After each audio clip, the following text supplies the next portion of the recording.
नमस्कार, मैं हूं संजय शर्मा। आप देख रहे हैं 4 PM न्यूज नेटवर्क। संडे का दिन है, आपको बेसब्री से इंतजार होगा राजीव नारायण जी की भविष्यवाणियों का। बहुत सारे लोगों ने सवाल किया था कि राजीव जी ने आपको नहीं बताया कि आपका चैनल बंद हो जाएगा, आपका भविष्य नहीं देखा, अब क्या होगा चैनल का। राजीव जी ने भविष्यवाणी करी थी कि 7 तारीख के बाद चैनल खुल जाएगा और 7 तारीख के बाद चैनल खुल गया। सरकार ने सुप्रीम कोर्ट में 13 तारीख को सुनवाई थी, उससे पहले ही यूट्यूब ने हमारा चैनल खोल दिया।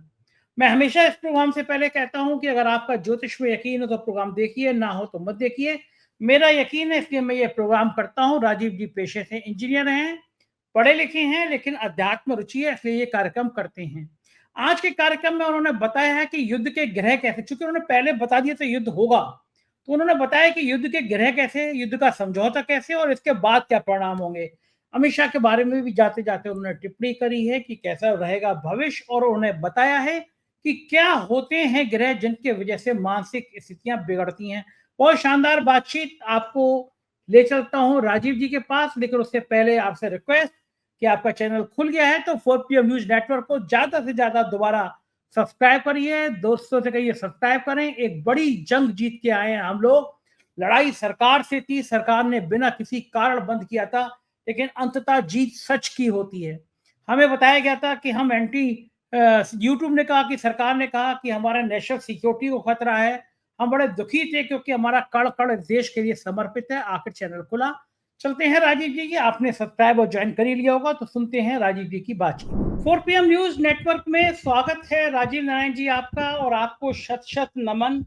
आप जब चैनल बंद हुआ हमारा, यूट्यूब ने कहा कि भारत सरकार ने कहा कि नेशनल सिक्योरिटी को खतरा है और चैनल हमारा बंद कर दिया गया, तो आपने मुझसे कहा कि 7 मई से और 15 मई के बीच में चैनल शुरू हो जाएगा। और ये बात मेरे दर्शक भी देख सकते हैं, आपने पिछले प्रोग्राम में कहा था कि चैनल शुरू हो जाएगा, चैनल को कोई रोक नहीं सकता। और अभी 13 तारीख को सुप्रीम कोर्ट में सुनवाई है, उससे 2 दिन पहले ही अचानक यूट्यूब ने मेरा चैनल शुरू कर दिया। मुझे समझ में आ गया कि सरकार के पास कोई तर्क नहीं है तो साबित करता कि हमारा चैनल राष्ट्र के खिलाफ कोई काम किया है। हम कर भी नहीं सकते, हम सोच भी नहीं सकते। लेकिन मैं मान गया कि आपकी ज्योतिष विधा क्या गजब की है। आपने मेरा कैलकुलेशन किया, मेरी जन्म पत्री का कैलकुलेशन किया और एक्यूरेट बता दिया, और मेरा चैनल उसी तारीखों में, जिस तारीख में आप कह रहे थे उस तारीखों में खुल गया। मैं हृदय से आपका नमन करता हूं। लेकिन ये सोचूं, ये बताइए, ये आपको पता कैसे था कि चैनल खुल जाएगा? हाँ, देखिए बहुत अच्छी बात संजय जी। पहली बात तो एक वो बात हमारा वेद का वाक्य है, सत्यमेव जयते। उसका पूरा संस्कृत का शब्द है सत्य इव जयते। सत्य इव कहते हैं ही, सत्य ही की जीत है, ये कहा। तो सबसे बड़ा आपके सारे चैनल के स्टाफ को, मेंबर्स को और दुनिया भर के आपके ऑडियंस को मेरी बहुत बहुत शुभकामनाएं, बधाइयां आपके चैनल दोबारा शुरू हो जाने पर। तो मैं आपकी जब गणना की बात करता हूं कि जब जिस समय मुझे किसी ने ये जब खबर दी थी, तो मैंने कहा यार क्या चंडू खाने की खबर सुना रहे हो यार, ऐसा नहीं हो सकता। लेकिन फिर बाद में शाम को कुछ यूट्यूब देखे तो उसमें पता लगा आपका चैनल बैन हो गया। तो इमीडिएटली फिर आपकी हॉरोस्कोप लैपटॉप ओपन किया और आपकी हॉरोस्कोप को मैंने स्टडी किया। तो मैंने देखा ये शायद 30 तारीख की बात है, 30 अप्रैल की बात है मेरे ख्याल से। 29 को बंद किया गया था। हाँ, 29 को बंद किया गया। 30 अप्रैल के आसपास की बात है। तो मैंने कहा कि भाई अगले प्रोग्राम में मैं इसको बता दूंगा। तो मैंने फिर जब आपकी हॉरोस्कोप को क्या नाम है स्टडी किया, तो मैं आपको दर्शकों को फिर दोबारा से, देखो दर्शकों, ये मेरे पास उस समय का राइट अप है, ये आपके चैनल पे शेयर किया जा सकता है। तो संजय जी, मैंने उसमें जब आपकी हॉरोस्कोप देखी, जो कि आपका जन्म है 5 जनवरी का, मकर लगन और कर्क राशि और जन्म का नक्षत्र पुष्य नक्षत्र, ये मैंने सब बताया था। मंगल आपके 10वें घर में है, 9वें घर में जुपिटर और केतु हैं, और तीसरे घर में आपके राहु और शनि हैं, और बुध आपका 9वें घर का स्वामी होकर के लगन में बैठकर राजयोग बना रहा है।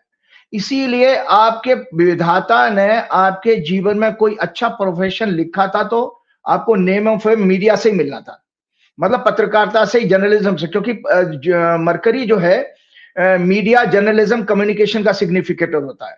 और आपके जो है 12वें घर में सूर्य है, सेकंड हाउस में वीनस है, जिसकी आपकी महादशा चल रही है। तो भगवान कृपा से आपको सारी तरक्की देखने को मिली है। तो जो आपकी वर्तमान दशा थी, जब मैंने आपकी कुंडली देख रहा था, तो शुक्र में बुध की दशा चल रही थी। तो मैं मुस्कुराया, मैंने कहा संजय जी को तो ये बहुत जल्दी रिलीफ मिल जाएगी।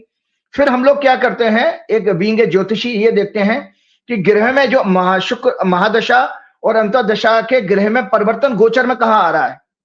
तो शुक्र तो देखो, जो आपकी महादशा जिसकी चल रही है वो तो 31 मई को बदलेगा।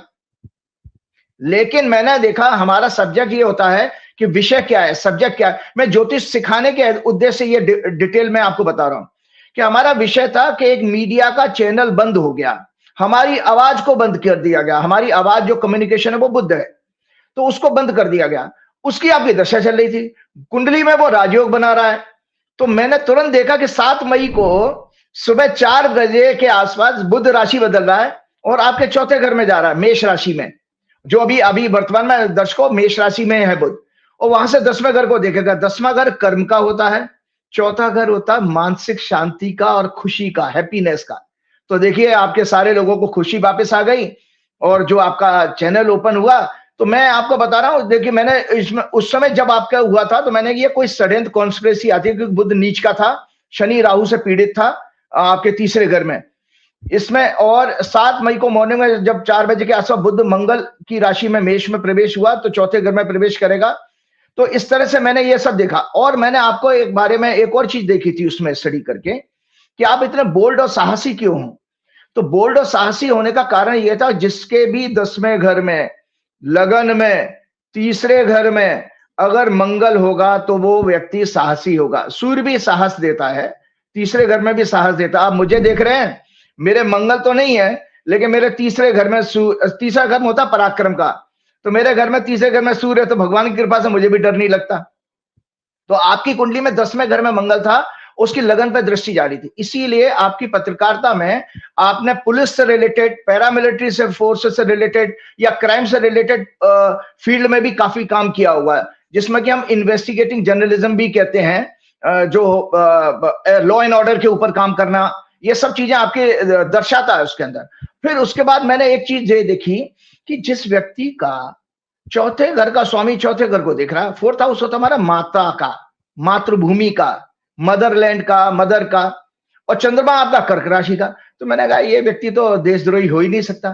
तो इसीलिए मैंने आपके पिछले प्रोग्राम में जो रीजनल चैनल पर हुआ था, मैंने साफ साफ शब्दों में कहा था कि आपकी कुंडली देख के कोई भी व्यक्ति जो एबीसीडी भी जानता हो ज्योतिष की, वो ये नहीं कह सकता कि ये आदमी देशद्रोही होगा। देशद्रोही आपके कल्पना भी नहीं आएगी, क्योंकि एक तो 9वां घर जो है आपका मॉरलिटी और एथिक्स का होता, वो भी लगन में ही बैठा था।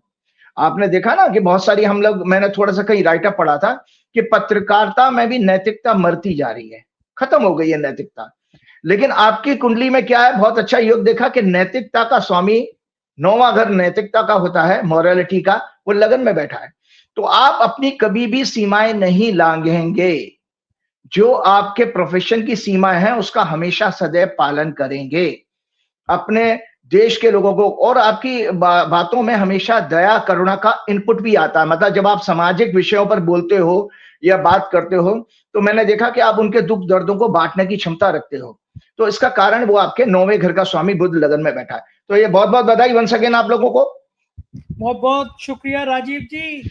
अब मैं आज के मुख्य विषय पे आता हूँ। आपका ये जादू मैं समझना चाहता हूँ। आपने कहा था लगभग 2 महीने पहले कि देश में आतंकी बड़ी घटना हो सकती है, और बड़ी घटना पहलगांव में घटी। आपने युद्ध की भी स्थिति बताई थी कि कुछ देशों के अंदर युद्ध छिड़ सकता है। जो मतलब मैं ये नहीं समझ पाता कि भूकंप की गणना हुई, आपने भूकंप बताया, उसके 15 दिन बाद भयंकर भूकंप आया था। अलग अलग देशों में आपने कहा था कि जो ग्रहण पड़े हैं इससे भूकंप आ सकता है। आपने कहा था कि युद्ध की स्थिति देशों के बीच बनेगी, युद्ध की स्थिति बन गई। अब मैं महत्वपूर्ण बात यह है कि अमेरिका के चचा ट्रंप ने हड़काया, युद्ध रुक जाए अच्छी बात है, दोनों तरफ के बेकसूर लोग ही मरते हैं, गरीब लोग ही मरते हैं। तो मैं पुंछ में भी हमारे बहुत सारे लोग मर गए, पाकिस्तान में भी मरे ही होंगे जब हमारे पास हमला हुआ। पाकिस्तान को सबक भी मिला होगा जब भारत ने हमला किया, लेकिन युद्ध किसी के पक्ष में नहीं था। लेकिन मुझे ये खराब लगा कि चचा ट्रंप घोषणा कर रहे हैं कि भाई मैंने भारत पाक, वो भी जब अमेरिका में आधी रात का वक्त होगा उस समय ट्रंप ट्वीट कर रहे हैं कि मैंने अमेरिका और भारत और पाकिस्तान दोनों को कह दिया कि शांत हो जाओ, दोस्ती कर लो, मत करो लड़ाई। और उन दोनों के ट्वीट के बाद तुरंत बाद विदेश मंत्रालय कहता है कि भाई अब सीज फायर, लड़ाई बंद। अच्छी बात है, लड़ाई बंद हो जाए, सब पाकिस्तान को सबक भी मिल गया होगा। लेकिन हमारे देश का फैसला अमेरिका करे, अमेरिका हमसे कहे कि नहीं लड़ना है। हमारे देश के प्रधानमंत्री इतनी ताकत में है, आज पूरा मुल्क जब ये समाया तो अचानक सोशल मीडिया पे इंदिरा गांधी के फोटो की बाढ़ आ गई। लोगों ने कहा था इंदिरा गांधी ने पाकिस्तान को वो सबक सिखाया कि आज तक दर्द होता है, 2 हिस्सों में बांट दिया पाकिस्तान को। अमेरिका लाख चिल्लाता रहा उस समय भी, हम छठा बेड़ा बेच देंगे, 7वां बेच देंगे। उन्होंने कहा 10वां भी बेच दो, 15वां भी बेच दो, जितने बेड़े हों सब बेड़े बेच दो, लेकिन भारत रुकेगा नहीं। और भारत रुका नहीं, अब पाकिस्तान के 2 टुकड़े कर। बुरा ये लगा कि फैसला अमेरिका कर रहा है, कि अमेरिका कह रहा है कि भाई अब आप मत लड़ो और युद्ध विराम हो गया। तो युद्ध विराम होना तो मुझे अच्छा लगा, क्योंकि मैं इसके पक्ष में नहीं हूँ कि युद्ध की विभीषिका में सैनिकों के भी माँ बाप होते हैं, बहन भाई होते हैं, वो मारे जाते हैं, उनका भी दर्द होता ही है। लेकिन अमेरिका ने फैसला किया। अब मुझे ये बताइए, जो आपने मुझसे कहा था कि पूर्ण रूप से युद्ध नहीं होगा, तो युद्ध तो नहीं हुआ, घटनाएं थी। किसी भी दोनों देशों ने ये नहीं माना कि युद्ध हुआ। हमारी रूह का लियाकत जैसी गोदी मीडिया के पत्रकार ने जरूर लिख दिया कि युद्ध हो गया है, लेकिन युद्ध तो कोई मानता नहीं है, पूर्ण रूप से युद्ध माना भी नहीं। लेकिन मुझे ये बताइए कि अब क्या नजर आ रहा है कि, और ये आपके ग्रह क्या बता रहे हैं, युद्ध रुका कैसे? क्योंकि आपने भविष्यवाणी की थी, तो ये भी बताइए कि ये युद्ध कौन से ग्रह की वजह से रुका, और क्या भविष्य में तो कोई ऐसा बड़ा आतंकवादी घटना, कोई बहुत बड़ा युद्ध, ऐसे संकेत तो ग्रह नहीं बता रहे हैं आपके, नक्षत्र नहीं बता रहे हैं आपके। हाँ, देखिए बहुत अच्छी बात आपने की। देखो मैंने हमेशा कहा है, देखिए एक ऐसा सब्जेक्ट संजय जी हम आपके प्रोग्राम में आकर 2 साल से कर रहे हैं सब्जेक्ट, कि जो विज्ञान से जिसकी तुलना की जाती है साइंस से। तो मैं आज दुनिया भर के ऑडियंस को बताता हूं, क्या विज्ञान साइंस अर्थक्वेक को प्रेडिक्ट कर सकता है? किसी जगह क्या नाम है, भगदड़ मचेगी, स्टैम्पेड हो जाएगा, उसकी दुर्घटना को प्रेडिक्ट कर सकता है? रोड एक्सीडेंट, मौसम, ये सब चीजों को प्रेडिक्ट कर सकता नहीं। वॉर को प्रेडिक्ट कर सकता है? नहीं। वॉर रुकेगा ये प्रेडिक्ट कर सकता है? नहीं। तो आज सबसे बड़ी खुशी मुझे ये है कि जो मैंने पिछले 20 साल से अपना एक सेवा की, अपने आध्यात्मिक ग्रंथों की, ज्योतिष की, उसका मुझे बहुत बड़ा लाभ मिला कि आज मैं विज्ञान के सामने एक कदम आगे आया और आके आपको दोनों तरह की भविष्यवाणियां दी हैं दर्शकों। इससे बड़ा लिविंग एग्जाम्पल नहीं हो सकता कि मैंने अपने संवत्सर के प्रोग्राम में, जो कि मैंने 16 मार्च को किया था, 9 मार्च का प्रोग्राम चंद्र ग्रहण का, उसमें 23 मार्च को फिर मैंने सूर्य ग्रहण का प्रोग्राम किया है। 30 मार्च को संजय जी फिर मैंने बीजेपी की वर्षफल बताते हुए प्रेडिक्ट किया है। मतलब 4 हॉरोस्कोप में सांकेतिक डिटेल में नहीं आज चर्चा करूंगा, लेकिन सांकेतिक रूप से एज ए साइंस स्टूडेंट मैं आपको बताऊंगा कि मेथोडोलॉजी क्या होती है, साइंस क्या है बेसिकली, उसकी एक सर्टेन मेथोडोलॉजी होती है, एक कार्य पद्धति होती है, और उसके बाद उसमें कॉज एंड इफेक्ट होता है। मान लो मंगल है, मंगल गुस्से का कारक है, तो गुस्सा आएगा ही। 100 करोड़ लोगों की कुंडली में अगर लगन में बैठा तो एग्रेसिव होंगे वो, तो कॉज एंड इफेक्ट आ गया। और तीसरी है रिप्लिकेशन, मतलब वो रिजल्ट आने चाहिए कि जैसे आप H2O 2 मॉलिक्यूल हाइड्रोजन के और 1 मॉलिक्यूल ऑक्सीजन का मिलाओगे तो पानी बनेगा, ये फॉर्मूला है केमिस्ट्री का। इसी तरह से हमने ये देखा। आज दर्शकों में बताता हूं कि जब मैं ग्रहों की बात कर रहा था तो 4 कुंडली में जल्दी जल्दी दिखाता हूं। यह है संवत्सर की कुंडली, जो मैंने 16 मार्च को आप लोगों के यहाँ चर्चा की थी, और इसमें ये राइटअप है, जहां पर मैंने साफ साफ ये राइटअप है, और जो हाईलाइटेड है वो आप देख लीजिएगा, आपके चैनल पे भेज दूंगा। मैंने कहा ईगोइस्ट लीगल if the year lord is sun, इसमें लिखा हुआ है if the year lord is sun according to classical books the rulers of the, क्योंकि इस वर्ष का संवत्सर का राजा और मंत्री दोनों सूर्य हैं, according to classical books the rulers of the countries would be mentally disturb, there will be danger by fire and thieves, prosperity for corrupt and dishonest corporate politicians, officers and distress to common people। और लिखा है इसमें, मैंने कहा egoist leader may fight and may go about destroying each other in war। दर्शक ध्यान से मेरे वर्ड्स को सुने, egoist leader may fight and may go about destroying each other in war, और ब्रैकेट में लिखा जनरल वॉर, जो हमारा मिलिट्री वॉर, कन्वेंशनल वॉर होता है, और ट्रेड वॉर। तो दोनों तरह की घटना घटी। ट्रंप बाबू ने पहले ट्रेड वॉर में, देखो वो भी ईगोइस्ट है, और हमारे यहाँ के लोकल नेताजी भी ईगोइस्ट हैं, सभी दुनिया जानती है। उसके बाद मैंने ये भी लिखा था, ये संवत्सर बहुत अच्छे समय पे शुरू नहीं हुआ, सूर्य ग्रहण में शुरू हो रहा था। इस दिन आंशिक सूर्य ग्रहण दोपहर 2:21 पर था। तो ये मैंने भविष्यवाणी की। उसके बाद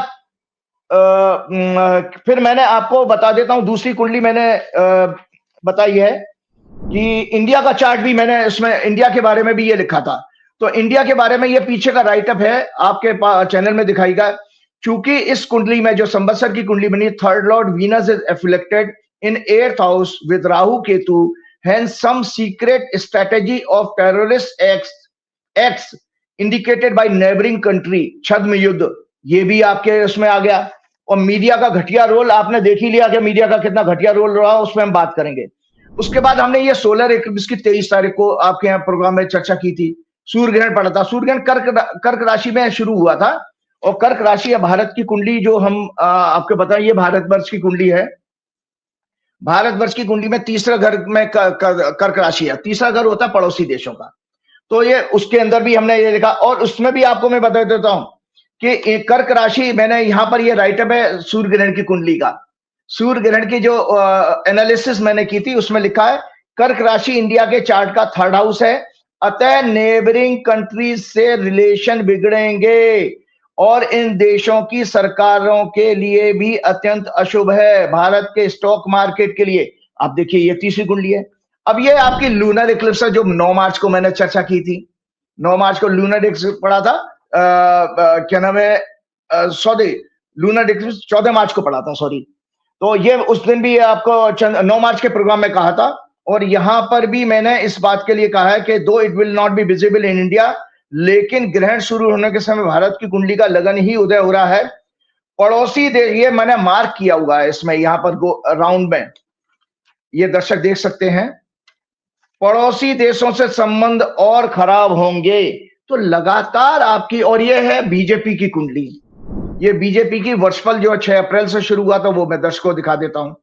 क्यों बीजेपी की कुंडली में तीसरे जो धनु लगन बना, उसमें तीसरे घर का स्वामी शनि 4थे घर में पीड़ित हो रहा था राहु केतु से, और इसके अंदर मुंथा भी इनकी 4थे घर में आ गई थी। तो मैंने इसमें इनके राइटअप में लिखा था, फियर अकॉर्डिंग टू, ये है राइटअप इनका जो है बीजेपी की कुंडली का वर्षफल का। According to astrological classics, Muntha in 6, 8, 12 and 4, 7th house is considered inauspicious, अत्यंत अशुभ मानी जाती है। Mostly gives bad results. Munthes in 6, 8, 12 is also not good.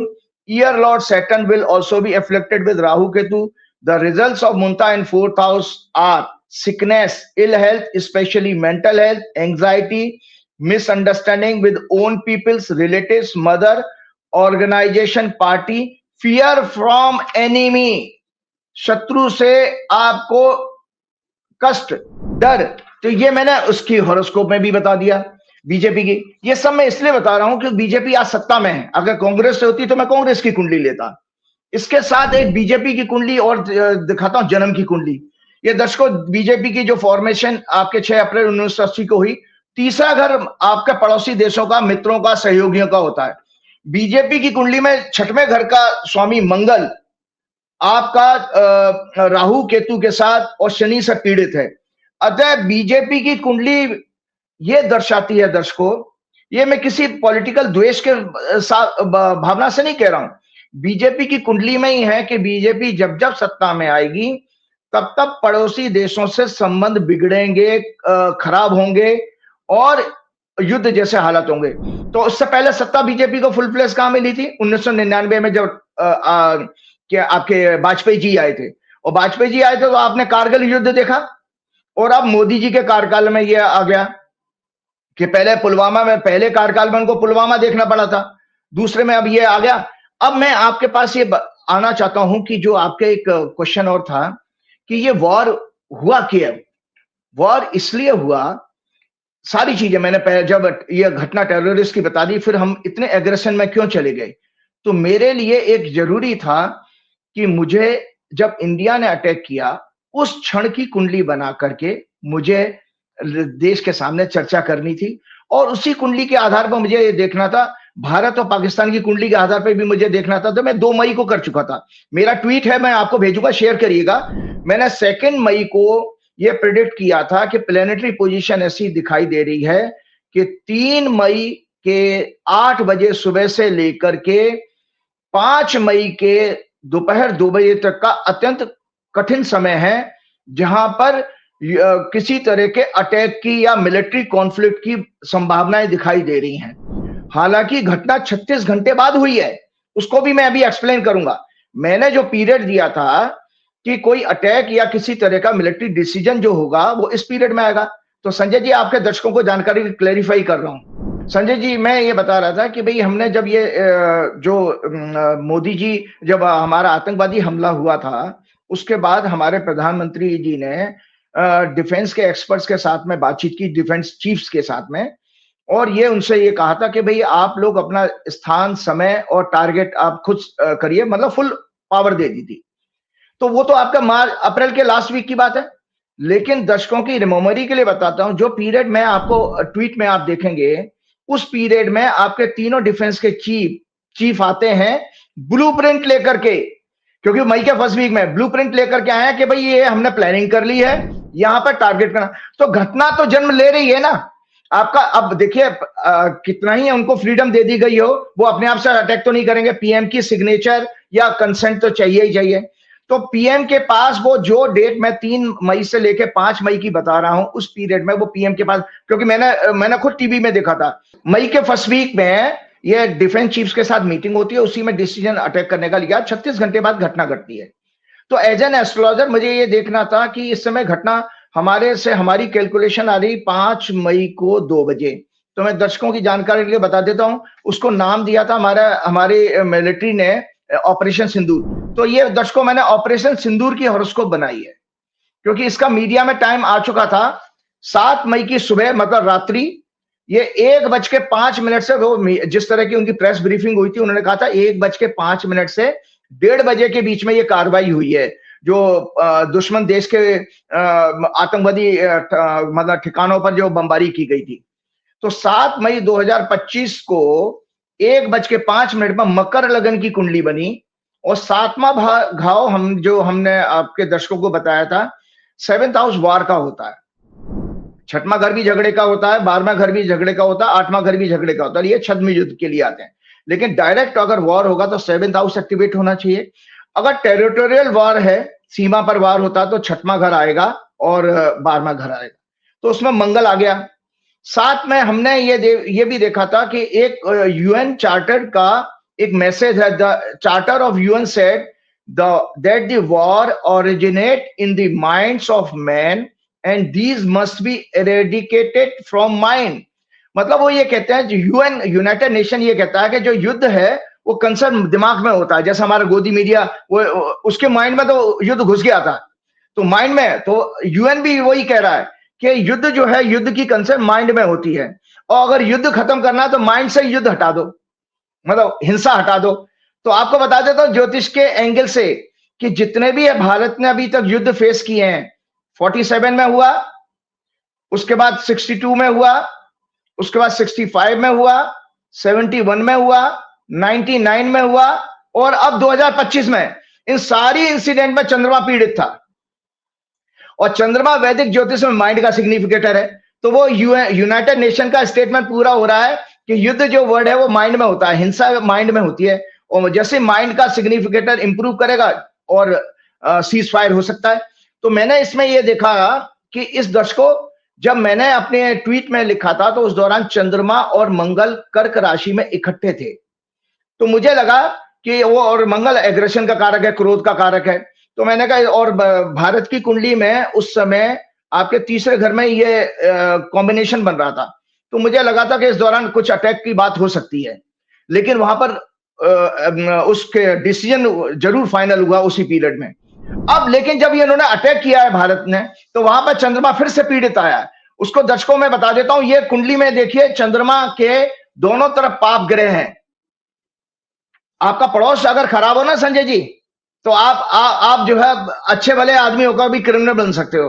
कहते हैं ना दोस्ती यारी दोस्ती, वो पड़ोस, जैसे आपका पड़ोस कैसे, मतलब एक व्यक्ति हमारे देश के नागरिकों का, कुछ नागरिकों का, थोड़े बहुत का इस समय दिमाग का पूरा भेजा फ्राई हो रखा है, उनका माइंड का।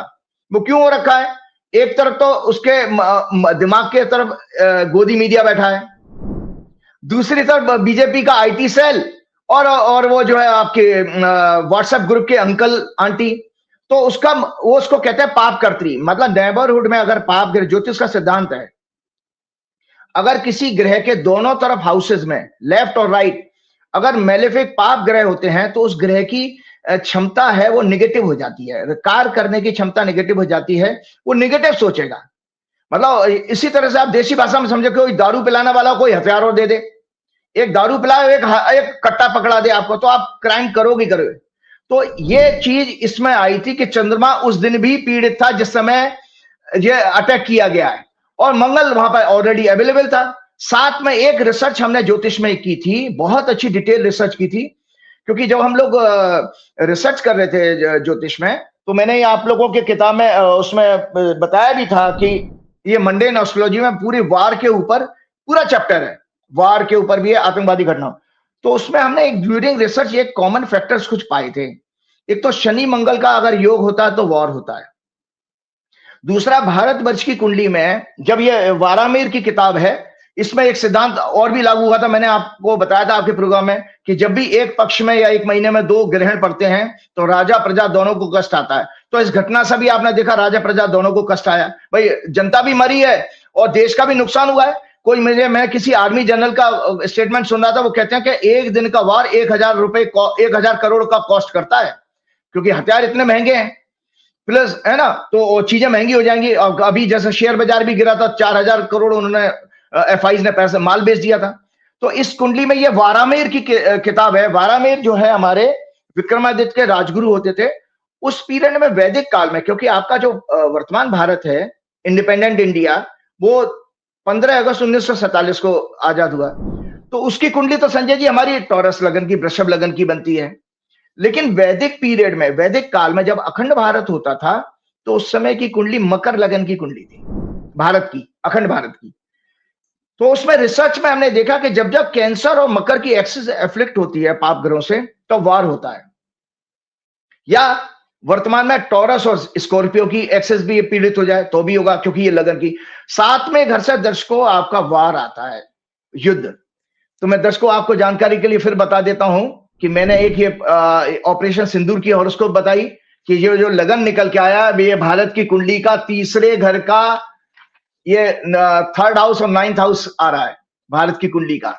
ये जो जिस लगन में इन्होंने जो है अटैक किया भारत ने, तो आप सोचिए कि वही कैंसर मकर रिपीट हो रहा है, कैंसर और कैप्रिकॉन रिपीट हो रहा है। साथ में उसका शनि जो है पीड़ित था, जो जनता मासिस का कारक है। अब मैं आप लोगों को एक और जानकारी देता हूं कि ये जो फर्स्ट वार हुआ था, ये देख लीजिएगा, ये पहला वार जब हुआ था संजय जी, ये वार हुआ है 22 अक्टूबर 1947 को। इसको इस कश्मीर वार के रूप में कहा जाता। Pakistan supported tribal militants invaded the princely state of J&K। उस समय राजा हरि सिंह जी का राज होता था। प्रॉम्प्टिंग इस ruler Maharaja Hari Singh to accede to India for military assistance. Indian force were deployed to counter the invasion, leading to the full scale conflict। ये 1 जनवरी 1949 को खत्म हुआ था, लगभग 1.5-2 महीने रहा है। 1 जनवरी 1949 को ये वॉर खत्म होता है। तो ये मैं अभी इसको आगे बताऊंगा। फिर उसके बाद 1962 का युद्ध होता है चीन के साथ, और 1962 का युद्ध लगभग 1 महीने चला। अक्टूबर 20 को शुरू हुआ था, नवंबर 21 को चीन अपना पीछे हट गया था वहां पे। It was started when China launch simultaneous offensive in the western border, Ladakh and eastern Arunachal Pradesh sectors along the disputed border. China unilaterally declared a ceasefire on 21 November 1962 after achieving its territorial objectives. It retained control of Aksai Chin, which remains a point of contention. यहां पर China पीछे अपने 21 नवंबर को हट गया। उसके बाद 1965 में युद्ध हुआ। इट वॉज 3 सितंबर 1965 को शुरू होता है युद्ध। It was once again primarily fought over the disputed region of J&K. Pakistan wanted to exploit perceived weakness in India following its 1962 war with China. Pakistan को लगा 1962 के वार के बाद इंडिया कुछ कमजोर हो गया, तो पाकिस्तान ने भी ये अटैक कर दिया। It lasted 17 days. ये 17 दिन चला है। It was stopped on 23 September 1965 following United Nations Security Council Resolution 211। जैसे आपके ट्रम्प चचा ने अभी रुकवा दिया ना, उस समय यूनाइटेड नेशन ने 1965 में इस वॉर को रुकवाया था। The cease fire was formalised by Tashkent agreement in January 1966। इसके बाद 71 का वॉर आता है जनाब जी। इट लास्टेड 13 दिन, ये 13 दिन तक चला है। And it was stopped bye a cease fire on December 16 1971 following Pakistan surrender in eastern Pakistan. Pakistan की सेना ने सरेंडर कर दिया और ये हो गया।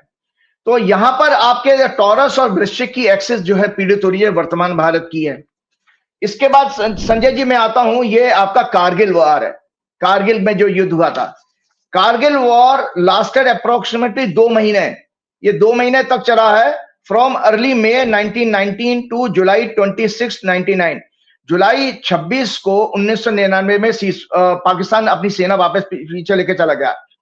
It was stopped on 26 July 1999 when India announced the complete eviction of Pakistan's forces and infiltrators from its sides of the LOC. Pakistan withdrew its forces by mid-July 1999 under international pressure। जैसे अभी आपका international pressure पड़ा Trump चचा का, तो international pressure के बाद particularly United States with no formal ceasefire agreement इस समय हुआ था, लेकिन ये वॉर रुक गया। अब मैं आपको बताता हूं कि इस समय वर्तमान में ये वॉर की स्थिति क्यों रुकी है। ये जो आपका शनिवार को जो डिसीजन हुआ, देखिए भारत वर्ष की कुंडली दर्शकों ये देख लो। हमने ये देखा था 10वां घर संजय जी, लग्न हमारा शरीर है, हमारी पर्सनैलिटी है। दर्शकों 10वां घर कर्म है। जब वॉर होता है तो कर्म आपका इफेक्ट होता है, मतलब आप वॉर में लटके हो तो नॉर्मल वर्किंग खत्म हो गई, बिजनेस वगैरह एक्सेट्रा एक्सेट्रा। तो जिस तरह से संजय जी आपके केस में हुआ कि जैसे ही शुभ ग्रह आया बुध और उसने आपके 10वें घर को जागृत किया, एक्टिवेट किया, तो आपका काम चालू हो गया। इसी तरह देश के केस में भी देखा जाता, कंट्री के केस में भी, कि जब 10वें घर पर या लगन पर शुभ ग्रहों की दृष्टि आ जाए तो ऐसे में वॉर रुक जाता है, सीज फायर की कंडीशन बनती है।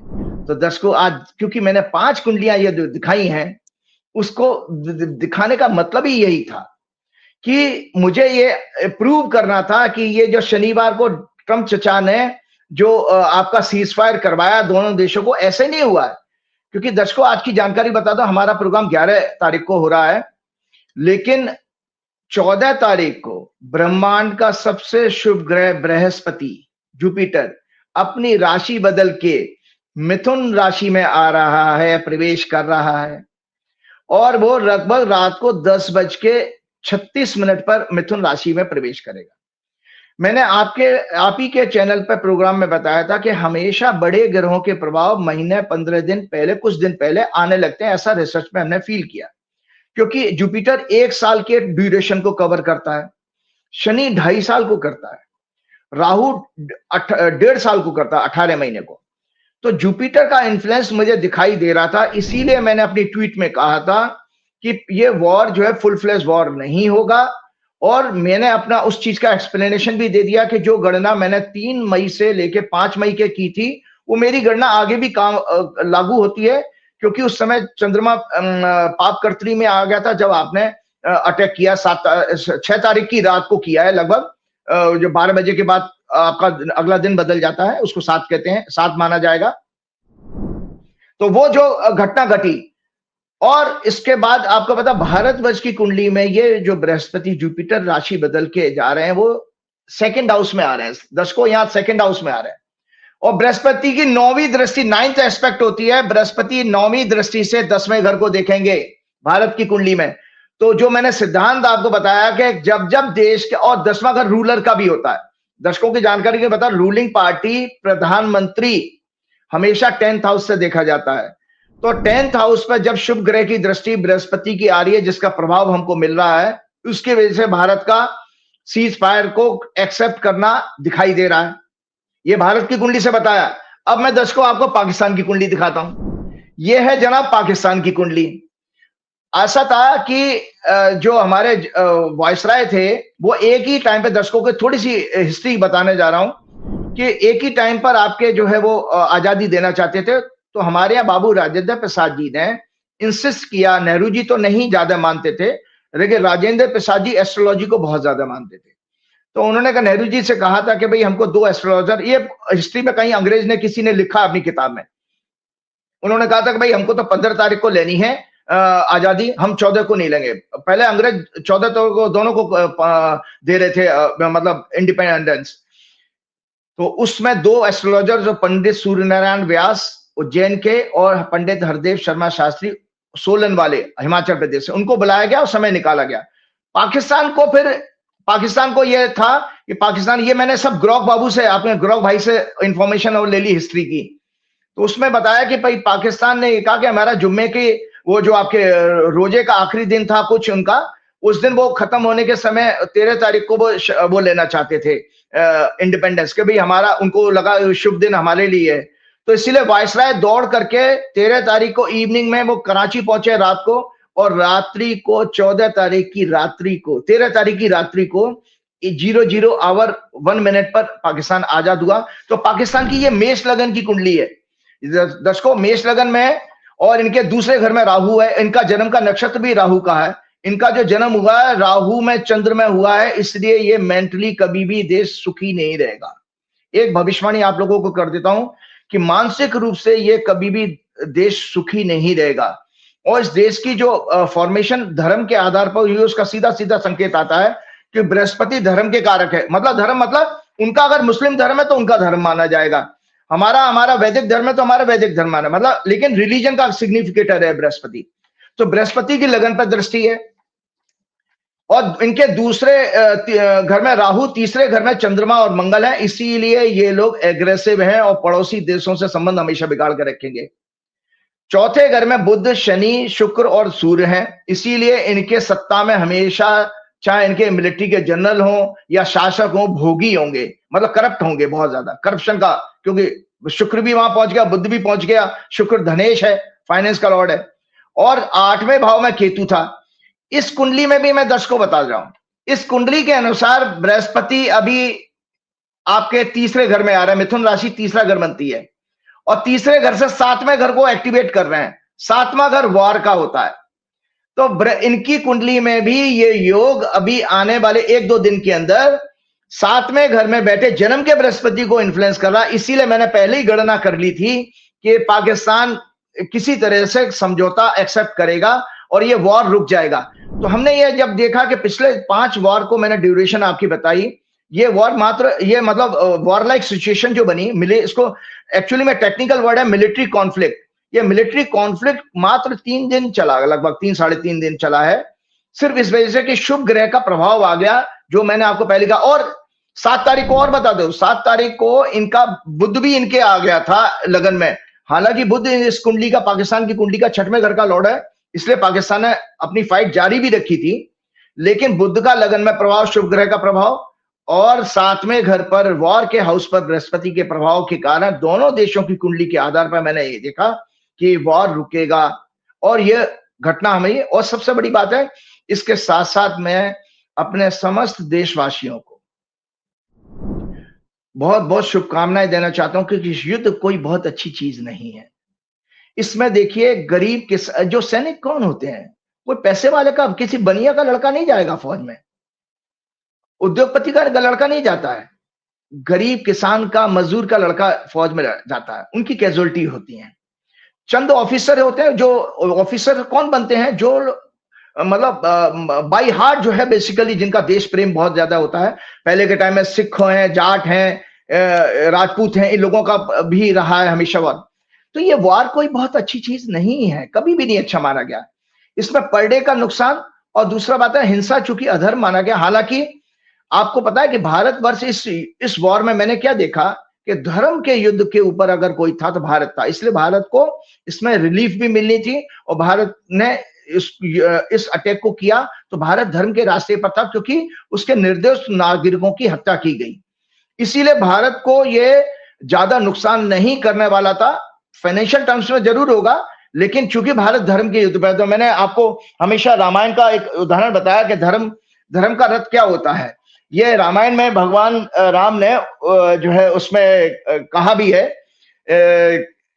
विभीषण गीता में लंका कांड या युद्ध कांड में आता है ये विषय। जो धर्म का रथ होता है, शौर्य और धैर्य उसके दो चक्र होते हैं। शौर्य कहते हैं बाहरी शक्तियों की चुनौतियों को सामना करने की शक्ति, इसलिए हमारे भारतवर्ष में शौर्य तो है। धैर्य का अर्थ होता है आंतरिक बल और आंतरिक शक्ति, इसीलिए देखिए टॉलरेंस भारतवर्ष ने ज्यादा रखा। आपके 22-15 दिन के बाद किया और उनको बराबर चेतावनी भी दी, उन सब कुछ किया, तो भारत के अंदर शौर्य भी है, धैर्य भी था। सत्य और शील, शील कहते हैं चरित्र को, सत्य और शील इस रथ की ध्वजा और पताका होती हैं, जो धर्म रथ होता है। और भारतवर्ष चूंकि हमारा ऋषि मुनियों का देश है, ये वैदिक संस्कृति का जो दुनिया को वसुदेव कुटुंबकम का संदेश देता है, इसलिए हम सत्य का पालन करने वाले देश हैं। इसलिए हमारा और बल, विवेक, संयम और परोपकार इसके अश्व हैं, मतलब हॉर्सेस हैं, घोड़े हैं। कृपा, क्षमा और समता इस रथ की लगाम है। भारत का इसमें शानो शौकत के साथ भारत का एक फेस जरूर नजर आएगा। भारत की शक्ति को दुनिया ने पहचाना और भारत ने इसमें अपना बड़प्पन दिखाया है इस सीज फायर को एक्सेप्ट करने में। और वह बड़ा आदमी हमेशा संजय जी वही होता है जो क्षमाशील होता है, जिसके अंदर धैर्य होता है। तो बहुत अच्छा काम किया हमारे भारत की आर्म फोर्सेस ने, सरकार ने, कि इस चीज को आगे बढ़ने से रोका, अन्यथा बहुत सारे परिणाम। क्योंकि हम जब देखते हैं, देखिए आपको पता है Sanjay ji, Buddhism preached total non-violence and avoidance of war. The great King Ashoka was totally disillusioned with wars after the great massacre in the War of Kalinga. He gave up the use of force and started the Chakra of Dharma. His emissaries spread to all parts of the world to spread the message of peace and brotherhood. Christianity says love the neighbor. Christianity कहती है love the neighbor. तो अशोक ने भी the great king, इसलिए वो great Ashoka बना। Great king कब बना था? जब उसने हिंसा का त्याग, वार का त्याग करके और शांति और भाईचारे का संदेश भेजा। तो मैं आपको सबसे बड़ी बात इसमें ये देखता हूं, आप लोगों ने क्या नाम है ये देखा होगा कि जब फर्स्ट ब्रीफिंग हुई थी संजय जी, उस समय कितना सुंदर दो फीमेल ऑफिसर्स को बैठा के और कितने शांत भाव से हमारे फॉरेन सेक्रेटरी जो है उस चीज को ब्रीफिंग कर रहे थे।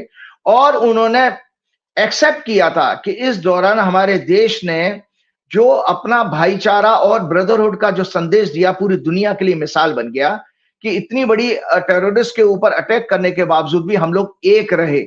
हमारे देश में किसी तरह का द्वेष नहीं हुआ, कुछ चंद लोगों को छोड़ना। हालांकि गोदी मीडिया ने पूरी कोशिश की। और आज जो कल जो हमारा सीज फायर हुआ है दोनों देशों के बीच में, अगर सबसे ज्यादा किसी को निराशा अगर हुई होगी तो गोदी मीडिया को और आईटी सेल को और अंधभक्तों को, क्योंकि उनके दिमाग तो सड़े गले हैं ही, आपने देखा ही है। तो वो उनको उनकी जो जिस तरह की, मैं तो टीवी चैनल देखता नहीं हूँ दर्शकों, लेकिन कुछ यूट्यूब की वजह से मुझे इंफॉर्मेशन मिली थी कि रावलपिंडी पे कब्जा कर लिया, इस्लामाबाद हमारा हो गया, या पाकिस्तान के 5 टुकड़े हो जाएंगे, पाकिस्तान 5 घंटे में तबाह हो जाएगा। तो उन लोगों को जरूर धक्का लगा होगा कि उनके मंसूबे पूरे नहीं हो पाए और ना तो वो हमारा देश को की आपस में भाईचारे को बांट पाए और ना किसी तरह उनकी कोई चली है। तो हमारी सरकार को ये चाहिए, मोदी जी को चाहिए कि कम से कम इस तरह के देशद्रोही लोगों पर कुछ लगाम लगाइए। ये अच्छी बात नहीं है, क्योंकि इससे हमारे मनोरोग बढ़ रहे हैं। मैंने आपको आपके फेक न्यूज की हमेशा बताया था कि ये जो फेक न्यूज का फेक न्यूज क्या है? Omission by media. Fake news कैसे बनती है? Media can lie by omission, मतलब कुछ चीजों को उड़ा दे, उसमें काट छांट कर दे। Selective editing of video footage, ignoring important details, failing to report on certain events, bias reporting, using misleading headlines. ये इस तरह का काम मीडिया जो है प्रोपेगेंडा वॉर में करता है। इसका देखिए नुकसान क्या होता है मानसिक रूप से, मैंने कहा इमोशनल रिस्पॉन्स हमारे दर्शकों के बिगड़ जाते हैं, feeling anger, fear or outrage over the coverage of the event. This can lead to heighten the levels of stress, anxiety, frustration, and many psychosomatic disorder like BP, sugar, sleeping disorder, digestion, etc. ये देश के नागरिकों के लिए खतरा है, ये इस तरह का मीडिया। परसेप्शन ऑफ रियलिटी, हमारा परसेप्शन खराब हो जाता है, हम सत्य को देख नहीं पाते हैं, जो असत्य पेश किया जा रहा था। आज देखिए देश हमारा कितना सुख शांति महसूस करेगा। Bias leading to polarisation and division among the people, bias reporting होती है तो वो पोलराइजेशन डिवीजन करा सकता है। Distraction, it can lead to a lack of focus and attention on critical issues, जो हमारे देश के जो ज्वलंत समस्याएं हैं, बेरोजगारी आपकी और क्या नाम है, महंगाई, इन्फ्लेशन और नाना प्रकार के, उनसे डिस्ट्रैक्ट होती है हमारी जनता। That are important and required public awareness and action. और desensitization, it can lead to people become numb to the event's impact or severity due to the constant and overwhelming coverage. It may also lead to insensitiveness of people. मतलब लोग बिल्कुल थकार के बैठ जाते हैं, सड़कों पे नहीं आएंगे, आंदोलन नहीं होगा, क्योंकि लोग रखते हैं कि यार अब कुछ बचा नहीं है, निराशा आती है, डिप्रेशन का संकेत आता है। तो ये मेरी एक कवरेज थी, मैंने आपको बताया कि इसीलिए मैंने आपको बता दिया कि ये वॉर भी रुका, वॉर क्यों होता है, वॉर की कंडीशन भी पूरी हो रही थी। अब चलते चलते एक मैं बहुत अच्छी बात आपके सामने कहना चाहता हूँ। एक जब आपका ये इवेंट हुई थी, जब हमारे पीछे शायद हमारे फोन पे बात हुई थी, मैं नैनीताल गया था। दर्शकों आपकी जानकारी के लिए बताऊं, 7 मई को मैं जिंदगी में लाइफ में पहली बार मैंने कैंची धाम में हनुमान जी के दर्शन किए, जो हमारे ग्रेट नीम करोबी बाबा का सबसे प्रसिद्ध स्थान है, जहाँ का जुकरबर्ग और आपका स्टीव जॉब्स जहां से जुड़े हुए थे, बड़ा फेमस हुआ था। आपका विराट कोहली की भी जब आपकी उसकी फॉर्म गिरती जा रही थी, वो अच्छा परफॉर्म नहीं कर रहा था, तो विराट कोहली युवराज सिंह के कहने से अपनी वाइफ के साथ वहां पर कैंची धाम गया था। उसने फोटो भी डाली थी सोशल मीडिया में, और उसके बाद विराट कोहली की परफॉर्मेंस वापस आई है। तो मैं 7 मई को दर्शकों हनुमान जी के मंदिर में मैंने वहां हनुमान जी के सामने हनुमान चालीसा का पाठ किया था, अपने देश के लिए, अपने देश के नागरिकों के लिए, उनकी सुख शांति और समृद्धि के लिए मैंने प्रार्थना की थी। तो और उसको मैंने देखा कि हनुमान जी ने 3 दिन के अंदर ही वो सुन लिया कि आज हमारे देश में सीज फायर हुआ। ये हम लोगों के लिए बहुत सुखद विषय है। चलते चलते एक बहुत दिन से मैं टॉपिक सिलेक्ट किया हुआ था, हैप्पीनेस की बात आ रही थी। तो संजय जी, मैंने आपको पिछले प्रोग्राम में भी कहा था, हमारी जितनी भी मॉडर्न एजुकेशन है वो 3 डायमेंशनल ग्रोथ की बात करती है। 3 डायमेंशनल की ग्रोथ होती है। एक 0 to 12 ईयर, जिसमें आपकी फिजिकल ग्रोथ, बच्चों को आप स्कूल में डालते हो, फिर वो खेलते कूदते हैं, खाना पीना वगैरह। 12 से 18 वर्ष के बीच में हमारा लॉजिक ब्रेन क्या नाम है, डेवलप होता है, उसको लॉजिक की ग्रोथ कहा जाता है। 18 वर्ष के बाद में जब बच्चा आपका ग्रेजुएशन में जाने के लिए तैयार हो जाता है, वहां से आपकी फाइनेंशियल ग्रोथ की बात होती है। यहीं पर हमारी दुनिया की सारी मॉडर्न एजुकेशन रुक जाती है। हम क्या है, फाइनेंशियल ग्रोथ में क्या करेंगे, नौकरी ढूंढेंगे, फिर 4 पैसे कमाएंगे, कुछ इंश्योरेंस ले लेंगे, हेल्थ इंश्योरेंस ले लेंगे, फिर रिटायरमेंट के लिए सेविंग खरीदेंगे, मकान खरीदेंगे, गाड़ी खरीदेंगे, उसके बाद हम मर जाएंगे, हमारी डेथ हो जाएगी। तो मतलब 3 डायमेंशन पर रुक गई आपकी। लेकिन उससे अब दिक्कत क्या, जबकि पूर्व काल में गुरुकुल में एक 4थी डायमेंशन को जरूर सिखाया जाता था, जो मिसिंग है आजकल की मॉडर्न एजुकेशन। वो थी आध्यात्मिक growth, spiritual growth. Spiritual growth क्या होती है, मैं आपको बता दें। स्पिरिचुअल ग्रोथ होती है, मैंने हमेशा आपके प्रोग्राम में बताया कि आध्यात्म का शाब्दिक अर्थ होता है आत्मा का अध्ययन। जब आप आत्मा का अध्ययन करने लगते हो, मैं को जानने लगते हो, तो आपके अंदर दया करुणा आती है, एम्पैथी आना शुरू हो जाती है, संतोष का भाव होगा। क्योंकि मैंने हमेशा आपके प्रोग्राम में बताया, आत्मा के 8 स्वाभाविक गुण हैं। जब आप, जैसे आपकी कुंडली में तो है ही अच्छा योग, क्योंकि 9वें घर का स्वामी लगन में बैठा है। आत्मा के 8 स्वाभाविक गुण जब आना, इनमें जो कुछ भी गुण आपके अंदर आ गए, तो आप आध्यात्मिक तरक्की की तरफ जा रहे हो। तो वो आत्मा के 8 स्वाभाविक गुण जल्दी से बताता हूं। मैत्री, प्रेम, करुणा, सहानुभूति, सेवा, समर्पण, परोपकार, आनंद और शांति, ये आत्मा के गुण हैं। अगर आपके अंदर आनंद नहीं है, शांति नहीं है, इसका मतलब तो आप बेकार, जितना मर्जी पैसा कमा लो, पैसा लेकर तो जाने वाले हो नहीं, सब यहीं छोड़ करके जाना है। सो ये गुण है। तो ऐसा अब महसूस किया जाने लगा संजय जी। मैंने सोचा कि देश के बड़े बड़े प्रीमियर इंस्टीट्यूट्स क्यों हैप्पीनेस के कोर्स को शुरू कर रहे हैं, और वो भी आईआईटी। एक इंजीनियरिंग का हर एक का सपना होता है, हम जैसे जब हम स्टूडेंट लाइफ में, हमारा भी सपना था हम आईआईटी में सेलेक्ट हो जाएं, क्योंकि बहुत बड़ा नाम है दुनिया भर में, आईआईटी के बड़े बड़े पोजीशंस पर उनके सीईओज बैठे हुए हैं, बहुत प्रीमियर इंस्टीट्यूट है, वर्ल्ड में नाम है उसका। दूसरे आते हैं मैनेजमेंट में, एमबीए में आईआईएम। इन बड़े इंस्टीट्यूट्स ने इस चीज को क्यों महसूस किया कि हैप्पीनेस के कोर्सेज शुरू किए जाएं। तो उसको मैं दर्शकों को बता देता हूं कि उन्होंने ये देखा कि ये देखिए, उसमें एक टाइम्स ऑफ इंडिया की एक रिपोर्ट थी जो मैं शेयर कर रहा हूं, you can learn the science of happiness eight IIT Madras, 3 अप्रैल का पेपर था। Can happiness be taught? IIT Madras think so. The institute is partnering with NGO Reiki Foundation for Happiness to establish the Reiki Center of Excellence for Science of Happiness. Psychologist ने happiness को कैसे define किया है? Psychologists define happiness science as a branch within positive psychology and studies factors which influence well-being, positive emotions, satisfaction, resilience, all of which contribute to a fulfilling life. The IIT aims to advance research and integrate happiness studies with academic curriculum. It will focus on developing and delivering courses that empower students to cultivate positivity, but build emotional resilience and lead purposeful life. The IIT Madras Center will have a mind lab equipped with cutting-edge tools, the hand-on learning and practical application of happiness science. The objective of this initiative is to cultivate an ideal student-faculty environment, reinforcing the idea that true learning and holistic personal growth extend beyond academic scores. जो academics में आपके number आ जाते हैं, उससे अलग ही कोई आपकी personal एक हैप्पीनेस की जरूरत होती है। तो संजय जी, आपको जानकारी का जल्दी से बताता हूँ। ये माइंड लैब क्या बनाई है, उसमें आप क्या कर लोगे? तो इसमें उन्होंने क्या किया, इस कोर्स का कुरिकुलम कैसे बनाया कि इंटरेक्शन हो गए। हम लोग डिप्रेशन में कब जाते हैं? जब हम कट ऑफ कर देते हैं दुनिया से। हमारे जीवन में देखिए, सुख दुख सबके जीवन में आते हैं, याद रखिएगा। सुख और दुख आपका नेचर का उसी तरह हिस्सा है जैसे दिन और रात होते हैं। कभी दुनिया में 24 घंटे दिन नहीं रह सकता, 24 घंटे रात भी नहीं रहेगी। तो कभी 24 आपको 365 दिन 24 घंटे सुख में भी नहीं रहोगे और कभी दुख में भी नहीं रहोगे, प्रकृति का नियम है। तो ऐसे केसेस में जो डिप्रेशन में लोग क्या करते हैं, कट ऑफ कर लेते, कन्फाइन कर लेते हैं अपने कमरे में, लोगों से इंटरेक्शन बंद कर देते हैं, बाहर जाना आना बंद कर देते हैं। आपको दर्शकों जानकारी के लिए बताता हूं, बहुत सारे जो लोनलीनेस की मिनिस्ट्री बन गई है बड़े बड़े यूरोप में और अमेरिका में, अकेलेपन की, क्योंकि वहां तो वो फैमिली लाइफ कुछ होती नहीं है।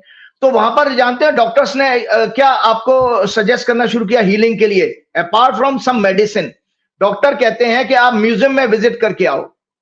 तो म्यूजियम में विजिट करके आने से डिप्रेशन कैसे दूर हो जाएगा? एक्चुअली में जैसे ही आप घर के बाहर माहौल बदलता हुआ देखते हो तो थॉट्स आपके चेंज होना शुरू हो जाते हैं। कुछ नॉलेज हमेशा आपको पॉजिटिव एक सिग्नल देती है, क्योंकि मैंने हमेशा आपके प्रोग्राम में बताया 3 प्रकार की ऊर्जा होती है दर्शकों।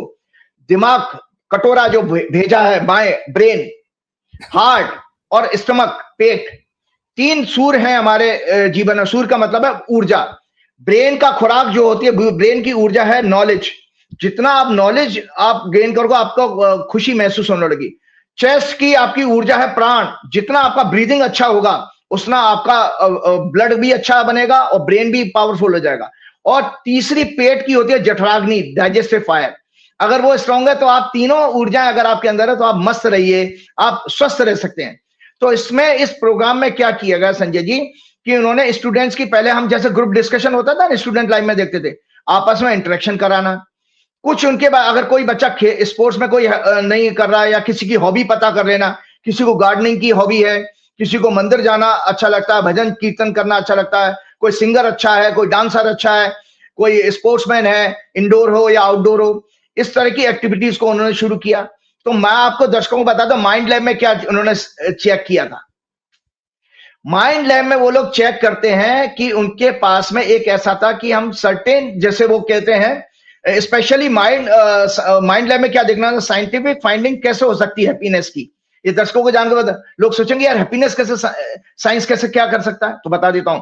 Scientific findings are explore specially neuroscience and the brain science the roles of chemicals like serotonin, oxytocin and dopamine. ये 3 हैप्पी हार्मोन होते हैं, serotonin, oxytocin and dopamine, and how certain behaviors and actions can trigger the release of these chemicals leading to happiness।